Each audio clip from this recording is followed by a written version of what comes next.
Hello my dear students, कैसे हैं आप लोग। The Aryans learning centre once again welcomes you students. आज हम लोग chapter 6 class 10th NCERT syllabus का चैप्टर 6 में कौन कौन से ऑब्जेक्टिव इम्पोर्टेंट्स हैं जो बोर्ड एग्जाम 2020 में पूछे जा सकते हैं, पूछे जाने की जिनकी संभावना है, उन ऑब्जेक्टिव्स को आज हम लोग देखेंगे। और मेरे प्यारे स्टूडेंट्स, ये ऑब्जेक्टिव कुछ ऐसे सिलेक्टेड ऑब्जेक्टिव्स हैं जो सिर्फ आपका जो फर्स्ट क्वेश्चन है सिर्फ उसी के लिए ये हेल्पफुल नहीं होंगे, बल्कि इसके अलावा भी जैसे आपका फिल इन द ब्लैंक्स है, चूज द कॉलम है, ट्रू फॉल्स है, या 1 अंक या 2 अंक वाले जो प्रश्न पूछे जाते हैं एग्जाम के दौरान, उसमें भी आपको ये बहुत हेल्प करने वाले हैं। और स्टूडेंट्स, ये बहुत सिलेक्टेड ऑब्जेक्टिव्स हैं जो 101% आपके एग्जाम के दौरान पूछे ही जाने हैं। तो स्टूडेंट्स, मैं चाहूँगा कि आप जरूर वीडियो को देखें, क्योंकि वीडियो को देखते देखते ही ये आपको मेमोराइज हो जाना है। और मैं डेली आपके लिए ये ऑब्जेक्टिव टाइप्स क्वेश्चंस के लिए वीडियो लेकर आ रहा हूँ। ये मेरा 4th सीरीज है।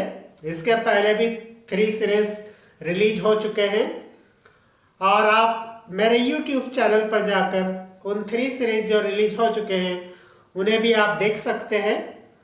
और ये मेरा वादा है, एक बार आप उन्हें देख लीजिए, आपके इन क्वेश्चन नंबर 1 से लेकर क्वेश्चन नंबर 5th तक आपका एक भी नंबर, आपने अगर इनको अच्छे से प्रिपेयर कर लिया तो आपका एक भी नंबर माइनस नहीं होगा। बस एक बार आप पूरे वीडियो को देखें, अंत तक बने रहें हर एक वीडियो के साथ, और साथ ही साथ आपके फ्रेंड्स के साथ भी इसे शेयर करें, क्योंकि अच्छी चीज का फायदा सभी को होना चाहिए। तो आइए, let us start our session. और डियर स्टूडेंट्स, ये रहा आपका पहला ऑब्जेक्टिव। पहला ऑब्जेक्टिव स्टूडेंट्स आपका है 2 polygons of the same number. 2 polygons of the same number of sides are similar. 2 polygons कैसे होते हैं? सिमिलर होते हैं। और कब सिमिलर होते हैं, इसके लिए नीचे देयर आर 3 ऑप्शन। आपको क्या करना है, इन 3 ऑप्शंस में से जो भी सही ऑप्शन है उसको चूज़ करना है। किसके लिए चूज़ करना है? 2 पॉलीगॉन्स जिनकी साइड्स बराबर साइड्स हों, जिनमें उनकी सिमिलरिटी के लिए, आपको उनकी सिमिलरिटी के लिए आवश्यक प्रतिबंध क्या है वो आपको बताना है, क्या क्या होना चाहिए। तो आइए, पहला ऑप्शन हम देखते हैं। Their corresponding angles are equal. उनके करस्पॉन्डिंग एंगल इक्वल होना चाहिए। ठीक है, तो ये भी ट्रू है स्टूडेंट्स। दूसरा देखते हैं, their corresponding sides are in the same ratio. उनकी जो कॉरेस्पॉन्डिंग साइड्स हैं वो सेम रेशियो में होना चाहिए। तीसरी कंडीशन है, their corresponding angles are equal and corresponding sides are in the same ratio. तीसरी कंडीशन में ऊपर वाली दोनों कंडीशन दी हुई है, और चूंकि ऊपर वाली दोनों ही कंडीशन ट्रू है, इसलिए हमारा ऑप्शन नंबर 3 करेक्ट होगा स्टूडेंट्स। कब कोई 2 पॉलीगॉन सिमिलर होते हैं तो उसके लिए आवश्यक प्रतिबंध हमारा 3rd वाला ऑप्शन है। उनका क्या होना चाहिए? Their corresponding angles are equal and corresponding sides are in the same ratio. ये जरूरी प्रतिबंध है। और 3rd वाले ऑप्शन को करेक्ट कर लें। आप सेकंड क्वेश्चन देखते हैं हम। सेकंड क्वेश्चन में हमें पूछा है, ऑल सर्कल्स आर। सभी सर्कल्स होते हैं, कैसे होते हैं? कॉन्ग्रुएंट होते हैं, सिमिलर होते हैं, या नॉन ऑफ दीज, इन दोनों में से कोई ऑप्शन नहीं है। कॉन्ग्रुएंट हिंदी मीडियम वाले बच्चे जिसे सर्वांग सम बोलते हैं, और सिमिलर मीन्स समरूप। तो स्टूडेंट्स, मैं आपको बताना चाहूँगा सर्कल्स समरूप होते हैं, ना कि सर्वांग सम होते हैं। कोई छोटा हो सकता है, कोई बड़ा हो सकता है, लेकिन सभी दिखने में तो एक जैसे ही लगते हैं। इसलिए ऑप्शन नंबर सेकंड सिमिलर ये करेक्ट ऑप्शन है। आइए अब थर्ड ऑप्शन देखते हैं हम question. The third question is determine which of them are right triangle. यहाँ पर 3 ऑप्शंस हैं और 3 ऑप्शंस में आपको ट्राइंगल की साइड्स दी हुई हैं 7 सेंटीमीटर, 24 सेंटीमीटर, देन 25 सेंटीमीटर। ठीक है, सबसे बड़ी वाली साइड्स कौन सी होती है स्टूडेंट? हाइपोटेन्यूस। ठीक है, और इसके बाद परपेंडिकुलर और बेस होता है। ठीक है, तो आपको यहाँ कैसे मालूम करेंगे आप कि ये राइट ट्राइंगल की साइड्स हैं? तो स्टूडेंट्स हम जानते हैं according to Pythagoras theorem, Pythagoras theorem के अकॉर्डिंग क्या होता है, हाइपोटेन्यूस जो साइड होती है उसका स्क्वायर अदर 2 साइड्स के स्क्वायर के सम ऑफ के इक्वल होता है। तो let us check 1 by 1 their hypotenuse square is equal to the square of other 2 sides. इनके हाइपोटेन्यूस का स्क्वायर दूसरी जो साइड्स हैं उनके इक्वल है या नहीं है। तो let us check students, we will do some rough work here. तो स्टूडेंट्स जैसा कि पहले ऑप्शन में हमें दिया हुआ था 7, 24 एंड 25। अब देखिए सबसे बड़ी साइड कौन सी है? 25। तो 25 क्या होगा? हाइपोटेन्यूस होगा और जिसका स्क्वायर होगा 625। अब क्या है स्टूडेंट्स, इन दोनों साइड्स के स्क्वायर के सम ऑफ के इक्वल होना चाहिए। मींस इनका भी अगर हम स्क्वायर करें तो 625 होना चाहिए। तो आइए हम देखते हैं। 7 का स्क्वायर किया 49 और 24 का स्क्वायर किया स्टूडेंट्स हमने, तो हमें क्या मिला? 576। अब 49 और 576 को हमने ऐड किया और 625 हमें मिल गया। ठीक है, इट मीन्स ये दोनों इक्वल है। इट मीन्स ये वाला जो ट्राइंगल की साइड से दी है ये एक राइट ट्राइंगल है। ठीक है स्टूडेंट्स, तो पहला ऑप्शन हमारा बिल्कुल सही है। चलिए दूसरे ऑप्शन को भी देखते हैं। दूसरे ऑप्शन में हमें दिया हुआ है 3, 8 एंड 6 सेंटीमीटर। तो लेट अस चेक। 3 3 जा 9 and 6 6 36. It will be equal to 8 8 64, but it is not equal to 64. So it is not a right angle triangle. इसी तरह थर्ड वाला भी राइट एंगल ट्राइंगल नहीं हो सकता स्टूडेंट्स। थर्ड वाले 50, 80 और 100 सेंटीमीटर है। 50, 80, 100 सेंटीमीटर, 100 का आप स्क्वायर करेंगे 10,000 आपको मिलेगा, जबकि 50 का स्क्वायर करने पर 2500 और 80 का स्क्वायर करने पर 6400। एंड जब हम दोनों को ऐड करेंगे तो हमें मिलेगा 8900, जबकि 100 का स्क्वायर क्या है? 10,000 है। इसलिए पहला वाला ऑप्शन हमारा सही है। आइए स्टूडेंट्स अब क्वेश्चन नंबर 4 को हम देखें।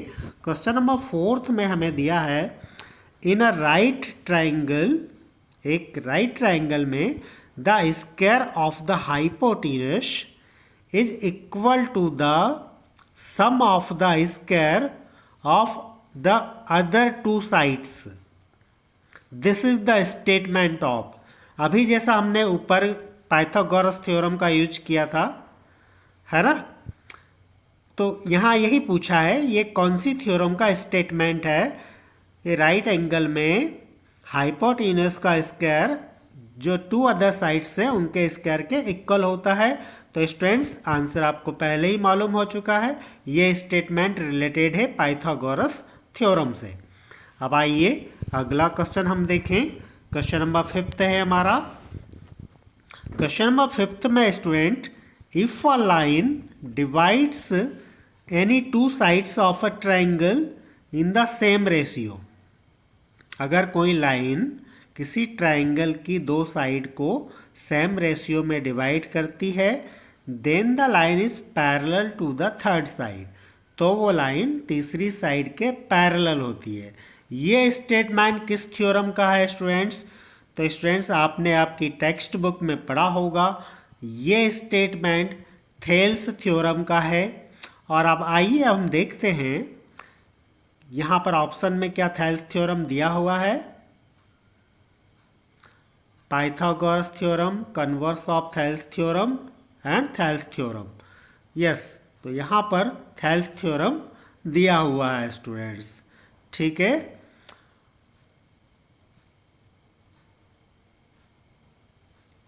और इसका ऑप्शन होगा, एक मिनट, मैंने यहाँ पर होगा converse of Thales theorem.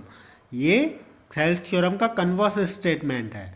Thales theorem के अकॉर्डिंग क्या होता है, किसी जो त्रिभुज होता है आपका, किसी त्रिभुज की एक भुजा के समांतर खींची गई रेखा अन्य दो भुजाओं को समान अनुपात में विभाजित करती है। This is the statement of Thales theorem, but it is the converse of Thales theorem. अगर कन्वर्स कैसे है, ये उसका जस्ट अपोजिट है। अगर कोई भुजा ट्रायंगल की दो भुजाओं को समान अनुपात में विभाजित करती है तो तीसरी भुजा के पैरेलल होती है, ठीक है। तो ये वाला है आपका कन्वर्स ऑफ थेल्स थ्योरम, इसका सही आंसर होगा। आइए अब हम नेक्स्ट ऑप्शन देखते हैं। और स्टूडेंट्स हमारा सिक्स्थ ऑब्जेक्टिव है, ए लेडर 10 मीटर लॉन्ग। एक लेडर कितना लंबा है? 10 मीटर लॉन्ग है। Reaches a windows 8 metre above the ground. वो लेडर कहाँ तक पहुँचता है? एक विंडो तक पहुँचता है जिसकी ग्राउंड से हाइट 8 मीटर है। आपको क्या बताना है? The distance of the foot of the ladder from base of the ball. Ball से लेडर के फुट का डिस्टेंस कितना है ये आपको बताना है। यहाँ पर ऑप्शन दिए हुए 9 मीटर, 4 मीटर एंड 6 मीटर। तो हम इसके लिए रफ वर्क करते हैं स्टूडेंट्स। यहाँ पर आपको लेडर का लेंथ दिया है 10 मीटर और विंडो का हाइट दिया 8 मीटर। तो let us check students, come here, will try in our rough page. Rough work करते हैं हम यहाँ पर। ये आपका रहा विंडो की कंडीशन जो 8 मीटर हाइट पर है, ठीक है। और यहाँ से एक लेडर लगाया है और लेडर का लेंथ है स्टूडेंट्स, कितना लेंथ दिया हुआ लेडर का? 10 मीटर, ठीक है। तो ये आपका 10 मीटर है। आपको ये वाली दूरी फाइंड आउट करना है कि ये डिस्टेंस कितना बन रहा है, ठीक है। इसको आप कोई भी नाम दे दें, ABC। आप देखिए चूँकि यहाँ पर राइट एंगल बन रहा है, इट मीन्स हम इसमें पाइथागोरस थ्योरम का यूज कर सकते हैं। तो according to Pythagoras theorem student, hypotenuse का स्क्वायर मीन्स 10 का स्क्वायर किसके इक्वल होगा? अदर टू साइड्स के सम ऑफ के इक्वल होगा। अब BC तो हमें मालूम नहीं है, BC हमें फाइंड आउट करना है। तो BC स्क्वायर प्लस 8 स्क्वायर, ठीक है। अब 10 का स्क्वायर 100 माइनस इस 8 के स्क्वायर को हम ट्रांसपोजिंग करके इधर ले आएंगे तो 8 का स्क्वायर 64 होगा इक्वल टू BC स्क्वायर, ठीक है स्टूडेंट्स। नाउ 100 में से 64 हमने माइनस किया तो क्या रहा remaining? 36 equal to BC square, या BC इक्वल टू कितना हो जाएगा? 6 36 होता है। इट मीन्स स्टूडेंट्स हमारा ऑप्शन नंबर कौन सा सही है? यहाँ पर ऑप्शन नंबर हमारा 3rd बिल्कुल करेक्ट है, ठीक है। आइए अब क्वेश्चन नंबर 7 हम देखते हैं। Sides of 2 triangles are in the ratio 4:9। Question number 7 क्या है? Sides of 2 triangles are in the ratio 4:9। 2 triangles की साइड्स 4:9 में है। Area of these triangle are in the ratio, तो इनका एरिया के रेशियो क्या होगा स्टूडेंट्स, ये आपको बताना है, ठीक है। और स्टूडेंट्स ट्राइंगल प्रॉपर्टी के अकॉर्डिंग टू ट्राइंगल्स का एरियो, टू ट्राइंगल्स जो होते हैं उसका एरिया किसके इक्वल होता है? उनकी जो साइड्स हैं, उनकी जो साइड्स हैं, उनकी साइड्स के स्क्वायर के इक्वल होता है उनके ट्राइंगल्स का एरिया। ठीक है, इट मीन्स अगर साइड का रेशियो 4:9 है तो ट्राइंगल्स के एरिया का रेशियो निकालने के लिए हमें 4 और 9 दोनों का स्क्वायर करना होगा। तो 4 का स्क्वायर कितना होगा? 16 और 9 का स्क्वायर 81। इट मीन्स 16:81 होगा उनके एरिया का रेशियो। ठीक है, इट मीन्स थर्ड वाला ऑप्शन आपका करेक्ट होगा। अब आइए क्वेश्चन नंबर 8 की बारी है। Similarity criteria for two triangles. Two triangles के लिए सिमिलरिटी क्राइटेरिया क्या है? टू ट्राइंगल्स सिमिलर कब होते हैं, समरूप कब होते हैं? पहली condition triple S similarity, angle angle A similarity. दूसरी condition side angle side similarity. तीसरी कंडीशन आपको दी है एंगल एंगल सिमिलरिटी। और फोर्थ कंडीशन है ऑल ऑफ द अबव। ये ऊपर वाले तीनों सही है। तो स्टूडेंट्स, सिमिलर होने के लिए ऊपर वाले तीनों ऑप्शन ही जरूरी है।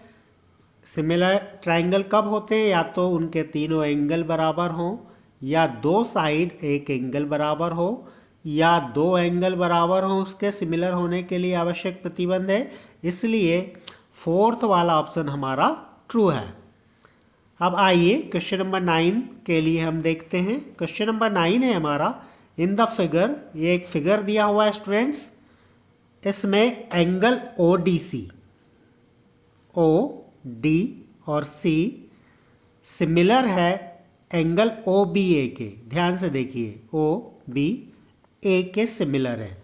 ठीक है, और इसके बाद आपको दिया हुआ क्या? एंगल BOC कितना दिया? 125 डिग्री।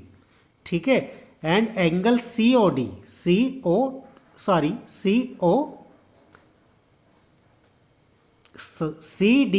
70 डिग्री। CDO दिया 70 डिग्री। आपको फाइंड करना है एंगल DOC, ये वाला एंगल आपको बताना है ये एंगल कितना है।